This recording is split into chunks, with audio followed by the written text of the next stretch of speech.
아니 딱 보면 저렇게 행동하면은 분명히 후회할 것 같은 일이 벌어질 것 같은 게 딱 보여요, 제 눈엔. 근데 그걸 모르는 사람이 엄청 많더라고요. 게다가 나중에 후회를 한다는 건 그나마 다행이에요. 왜냐하면 뭔지 아세요? 아, 내가 이렇게 행동해서 지금 이런 결과를 초래했구나. 이걸 깨우친 거거든요. 근데 진짜 멍청한 사람은 후회도 못 해. 후회도 안 해. 그냥 자기 감정에 계속 빠져있고 자기 합리화해. 이런 사람들이 인생이 진짜 불쌍한 거예요. 자, 오늘 이 얘기를 드린 방법은요. 단순하게 후회할지는 안 한다고 제가 얘기를 드렸지만 이걸 넘어서 내가 더 똑똑해지고 현명해지고 더 중요한 건 매 순간의 문제 해결 능력을 월등하게 높일 수 있는 방법이기도 합니다. 자, 문제 해결 능력이 높아지면 어떻게 돼요?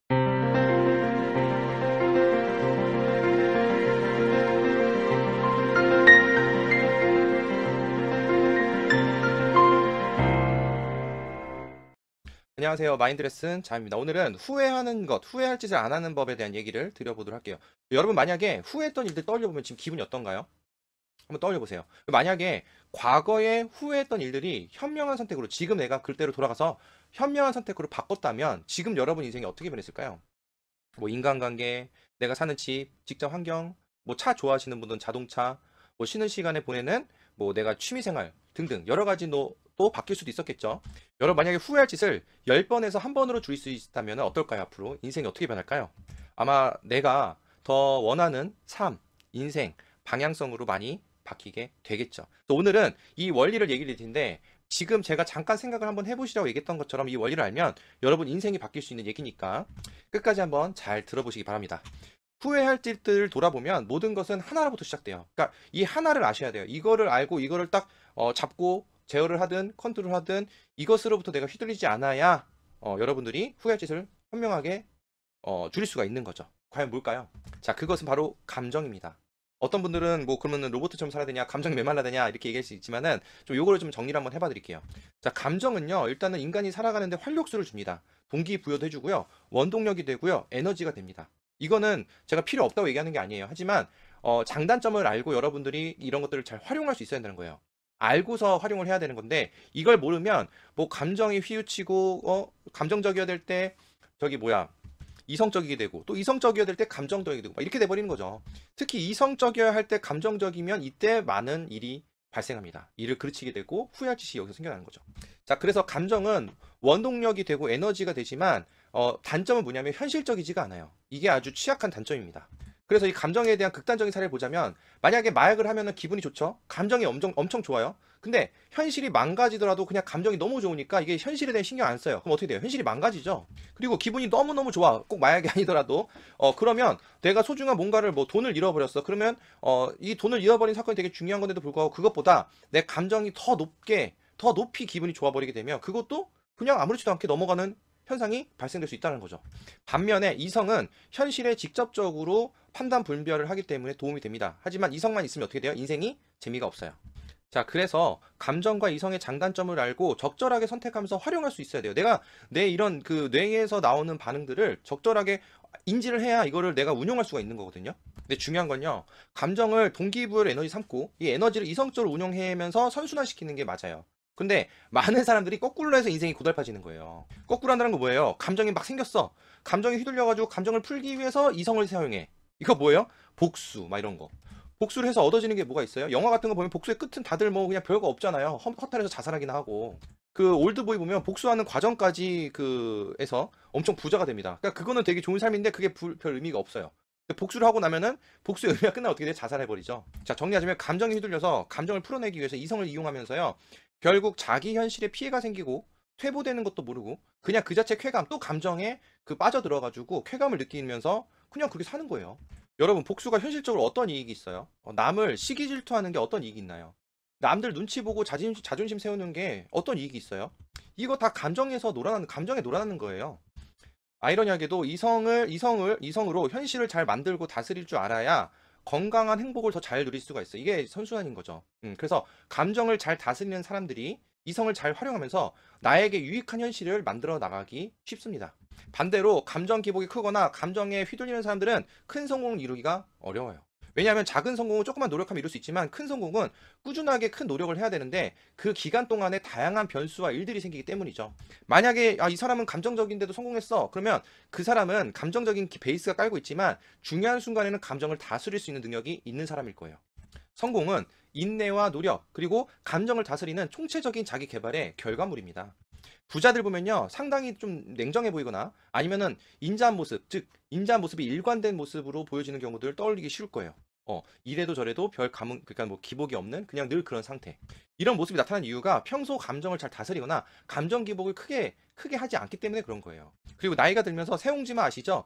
새옹지마, 그러니까는 좋은 일 있으면 좋은 일 있고 나쁜 일도 되고 나쁜 일 있으면 또 그게 또 좋은 일도 되고 이제 그런 삶의 질을 누적했기 때문에 또 이제 이런 경험이 많으신 분들은 또 그런 일관된 좀 달관한 어떤 자세죠. 초월한 자세죠. 그런 모습들을 보일 수 있다는 겁니다. 물론 모든 어르신들이 그렇다는 건 아니에요. 똑같은 고날 겪더라도 그 과정에서 깨우침을 얻지 못하면 여전히 애들처럼 행동하는 그 감정이 휘둘리는 어르신들도 많죠. 근데 더 흥미로운 건 뭔지 아세요? 이 감정적인 행동이요. 내가 이제 아까 이제 복수나 이런 것도 얘기했지만 선의에 의한 행동도 감정적인 행동도 오히려 해를 입을 수도 있습니다. 이게 참 아이러니하죠. 예를 들어 이런 게 있습니다. 뭐 제가 실제로 상담했던 뭐 이렇게 얘기하면 좀 그렇지만 어, 길거리 지나가다가 정말 불쌍한 노숙인을 길거리에서 봤어요. 근데 그날따라 너무너무 불쌍한 거예요. 그래서 내가 손수 집에 데려와서 씻기고 재웠습니다. 잠깐 나갔다 보니까 어떻게 돼 있어요? 죽어 있던 거예요.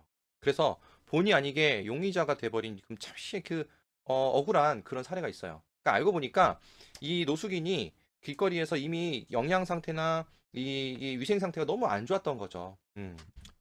제 경우도 이런 걸 좀 겪은 적이 있는데 오지랖인가 봐요. 그러니까 저가 만약에 이제 이거 말고도 다른 사업에 대해서도 좀 이게 그 테스트를 해보고 이 사업에 대해서 이제 심리를 적용하는 그런 사례를 만들기 위한 경험을 봤는데, 저하고 관련이 없는, 예를 들어서 팀이라고 할게요. 뭐, 경쟁 구도일 수도 있지만은, 그냥 그 팀을 제가 이제 도와줬거든요. 뭐 다 알려주고 막 했는데, 오히려 욕먹었어요. 왜 참견하냐고.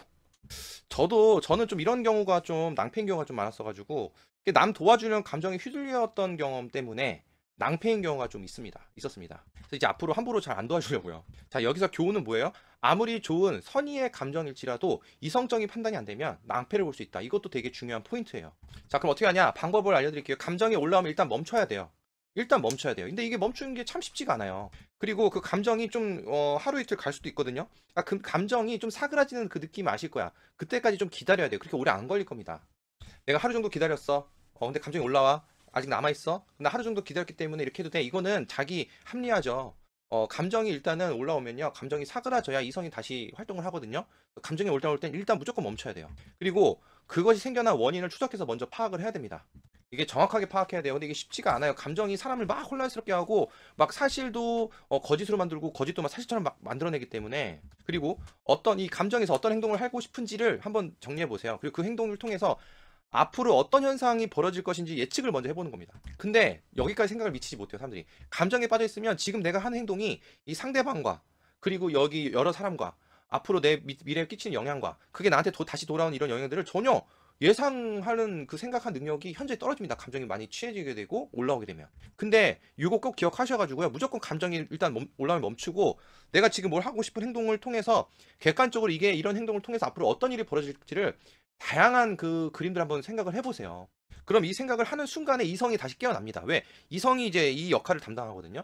그래서 이거는 이러이러해서 너한테 안 좋고 이러이러해서 이렇게 할 거라는 게 딱 느껴지면 이게 이성이 점점 생겨나면 감성이 막 이거 하고 싶어도 야 이거 이렇게 하면 너 안 좋은 결과를 초래하니까 이거 하면 안 돼. 일단은 하지 말아봐. 라고 브레이크를 또 이성이 걸어줄 수가 있는 거거든요. 자, 그러면서 감정적으로 아무 생각 없이 하려던 행동 대신에 이성적으로 효과적인 방법을 선택할 수가 있습니다. 제가 여러분 이제 그 돈을 벌 수 있는 자기개발 관련된 그런 이제 그 실제 이제 교육, 진짜 어떤 실질적인 교육을 해드리기 위해서 제가 이제 다른 어떤 그 부가적인 사업에 대한 경험을 한다고 그랬죠. 그래서 그걸 보면은 아니 딱 보면 저렇게 행동하면은 분명히 후회할 것 같은 일이 벌어질 것 같은 게 딱 보여요, 제 눈엔. 근데 그걸 모르는 사람이 엄청 많더라고요. 게다가 나중에 후회를 한다는 건 그나마 다행이에요. 왜냐하면 뭔지 아세요? 아, 내가 이렇게 행동해서 지금 이런 결과를 초래했구나. 이걸 깨우친 거거든요. 근데 진짜 멍청한 사람은 후회도 못해. 후회도 안 해. 그냥 자기 감정에 계속 빠져있고 자기 합리화해. 이런 사람들의 인생이 진짜 불쌍한 거예요. 자, 오늘 이 얘기를 드린 방법은요. 단순하게 후회할지는 안 한다고 제가 얘기를 드렸지만 이걸 넘어서 내가 더 똑똑해지고 현명해지고 더 중요한 건 매 순간의 문제 해결 능력을 월등하게 높일 수 있는 방법이기도 합니다. 자, 문제 해결 능력이 높아지면 어떻게 돼요? 인간관계 문제 해결 능력도 좋아질 수 있고 어떤 조직이나 사회나 장사나 사업이나 이런 데서 다 발생되는 문제 해결 능력들을 동일하게 끌어올릴 수가 있는 방법이라는 거죠. 정리하자면 후회할 짓 안 하려면 일단 감정 휘둘리지 말고요. 항상 감정을 주시하고요. 이성을 잘 활용할 수 있어야 됩니다. 아, 이거 얘기하다 보니까 또 얘기 드리고 싶은 게 너무너무 많은데 일단은 뭐 시간 강의에서 이 정도만 얘기 드리도록 하고요. 앞으로 드릴 말씀이 너무 많습니다. 그래서 오늘은 사실은 제가 앞으로 드릴 얘기에 비하면 1%도 안 돼요. 그래서 오늘 요 내용을이라도 또 내가 이제 염두에 두시고 정말 내가 이런 것들을 항상 마음에 두시면서 생각하는 것만으로도 훈련이 되는 거예요. 조금씩 조금씩 발달합니다. 스스로도 앞으로 그런 것들에 대한 대안이나 아이디어가 더 떠오르시게 될 거예요. 만약에 내가 또 이제 또 후열짓 했어. 그럼 이거 다시 보세요. 할 것 같아. 그럼 다시 계속 보세요. 그러면 이렇게 계속 염두에 둬야 여러분이 내가 정말 이런 생각이 딱 개념이 잡히면서 이렇게 변화가 될 수 있습니다. 자, 그래서 앞으로 더 많은 얘기들, 이거 말고도 더 이제 실질적인 어떤 실질 심리, 뭐 실용적인 심리죠. 실용 심리라고 하는데 이런 부분들에 대해서 좀 생활을 바꾸기 위해, 현실을 바꾸기 위해 도움이 되실 분들은 꼭 뭐 알람 설정 해두시면 뭐 구독 알람 설정 해주시면은 나머지 것들 많이 많이 가져가셔가지고 여러분의 인생이나 삶이 좀 더 발전적이게 되시면은 발전적이게 도움 드릴 수 있으면 좋겠습니다.